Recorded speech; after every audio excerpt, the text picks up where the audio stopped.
News 18 के social platform में आप सबका स्वागत है। मैं हूं समीर भट्ट।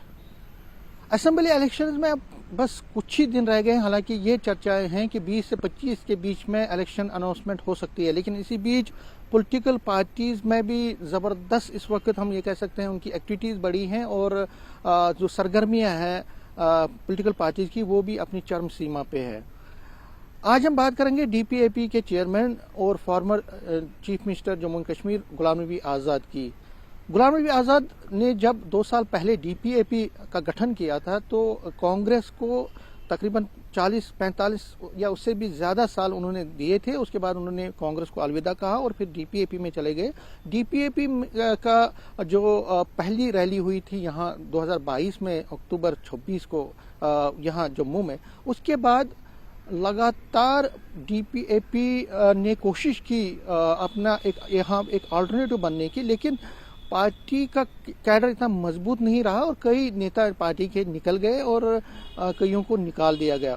उसके बाद जो चीज़ें हैं वो आहिस्ता आहिस्ता बढ़ती गई और लोकसभा इलेक्शन जब हुए, लोकसभा इलेक्शन में भी पहले गुलाम नबी आज़ाद ने ये कहा कि वो चुनाव लड़ेंगे, लेकिन उसके बाद वो चुनाव उन्होंने लड़ा नहीं। बात यहाँ तक ही नहीं रुकी, कई नेता जो पार्टी के थे ऐसे खबरें आई कि वो कांग्रेस के साथ इन टच हैं और कांग्रेस में वापस जाना चाहते हैं, लेकिन कांग्रेस हाईकमान या कांग्रेस स्टेट लीडरशिप इस वक्त उनको वापस लेने की मूड में नहीं है। लेकिन अब जो बड़ी खबर जो आ रही है और वो जो सोर्सेज हैं, टॉप सोर्सेज ने न्यूज़ 18 को कहा कि गुलाम नबी आज़ाद जो है वो कहीं ना कहीं कांग्रेस में वापस आना चाहते हैं और सोनिया गांधी के साथ उनका उन्होंने एक कनेक्शन इस्टेब्लिश किया है, कांटेक्ट इस्टेब्लिश किया है। और उनमें ये भी है कि न सिर्फ वो अपने लिए वहाँ पे वो वापस आना चाहते हैं, बल्कि जो उनके नेता हैं जो अभी भी डीपीएपी में हैं और जो कभी कांग्रेस में थे, जिनमें मिनिस्टर्स भी थे, उनके लीडर भी थे, उनके साथी हैं, उनको भी वापस लाना चाहते हैं। और ये चीज़ भी है कि उनको टिकट दिलवाना चाहते हैं पार्टी में। अब गुलाम नबी आज़ाद की पार्टी ने इस चीज़ को रिजेक्ट किया, इस डिनाई कर दिया है इस रिपोर्ट को, और हमने ये कभी नहीं कहा कि वो यहाँ पे वापस आ रहे हैं। हमने ये कहा कि ऐसी चर्चाएं हैं और उस चर्चा पे हमने कोट किया, हमने कांग्रेस के नेताओं से बात की जिन्होंने ये कहा कि अगर वो ऐसी बात है, अगर वो आना चाहते हैं तो मोस्ट वेलकम है।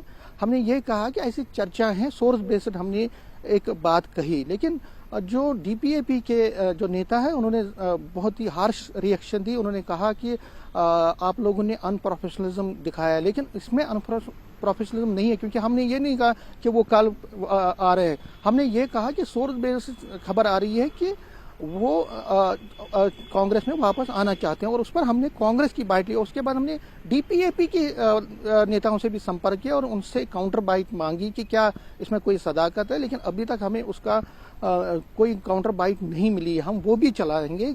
स्टोरी में ये है कि गुलाम नबी आज़ाद एक बहुत बड़े नेता हैं और ये भी कहा जा रहा है कि महबूबा मुफ्ती और उमर अब्दुल्ला चुनाव क्योंकि नहीं लड़ रहे हैं यूटी में, तो अगर कांग्रेस में वो वापस आएंगे तो कांग्रेस हो सकता है उनको एक फेस के तौर पे आगे करेगी यहाँ पे।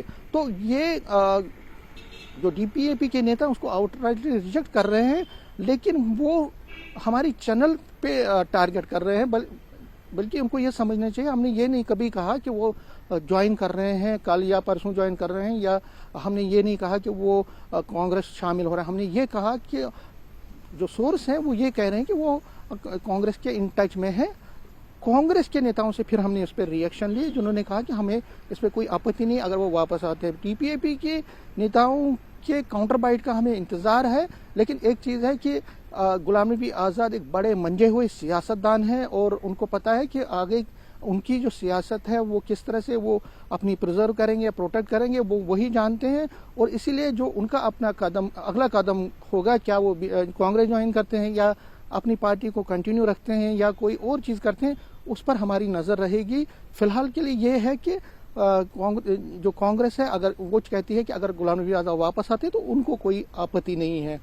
कैमरामैन चांद के साथ में समीर भट्ट, न्यूज़ 18 जम्मू।